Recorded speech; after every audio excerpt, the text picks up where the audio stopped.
नमस्ते दोस्तों, स्वागत है आपका अपने चैनल तृप्ति टॉक्स पे। आज हम इंडिया की जीडीपी के बारे में बात करने वाले हैं।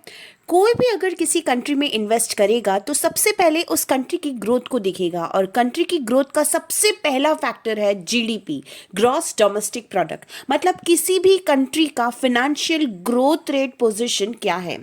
और सबको जैसे पता है, हमने बहुत बार देखा है कि इंडिया की ग्रोथ बहुत तेजी से हो रही है, और जीडीपी के मामले में इंडिया बहुत सारी कंट्री को जबरदस्त टक्कर देके आगे निकल चुका है, और अब आगे और इन्हीं में शानदार तरीके से ग्रोथ होगी। तो सबका अनुमान ऐसा ही था कि इंडिया की जीडीपी और अच्छा परफॉर्मेंस करेगी। लेकिन असल में क्या हुआ, चलिए देखते हैं। अगर हम इंडिया की जीडीपी का अगस्त का डेटा देखते हैं तो एक्सपेक्टेड नंबर्स जो आने वाले थे वो थे 7.7, और एक्चुअली में आए थे 7.8, जो बहुत ही अच्छा डेटा साबित हुआ।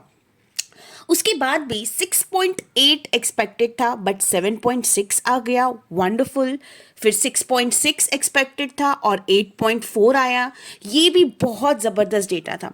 उसके बाद 6.7 एक्सपेक्टेड था और 7.8 आया। फिर जो अगस्त में डेटा रिलीज हुआ उसमें एक्सपेक्टेड था 6.9, लेकिन एक्चुअल में 6.7 देखने मिला, सीधा सीधा लाल निशान में। बट ये भी ठीक था, थोड़ा बहुत इधर उधर हाई एक्सपेक्टेशंस के कारण हो जाता है। लेकिन अभी जो 29 नवंबर को डेटा आया है उसमें एक्सपेक्टेड था 6.4, और एक्चुअल में रिजल्ट आया है 5.4, जो एकदम ही खराब डेटा है, अनएक्सपेक्टेड कंप्लीटली। कंटिन्यूसली नीचे नीचे जाते जाते सीधा 5.4 पर लैंड करना, इतना खराब डेटा पता था। खराब आएगा ये पता था, बट इतना खराब तो सोचा ही नहीं था। अब जो FIIs है, जो फॉरेन इन्वेस्टर्स, वो तो यही देखते हैं कि जीडीपी ग्रोथ कितनी है। बट इतना खराब डेटा आने के बाद मंडे को इसका रिएक्शंस आपको मार्केट पे ज़रूर देखने मिलेगा, क्योंकि ये ग्रोथ रेट देखकर वो भी FIIs भी चौंक गए होंगे कि धीरे धीरे सीधा 7.8 से 5.4 तक पहुंच गई है अपनी जीडीपी। अब ये तो Q2 के रिजल्ट से।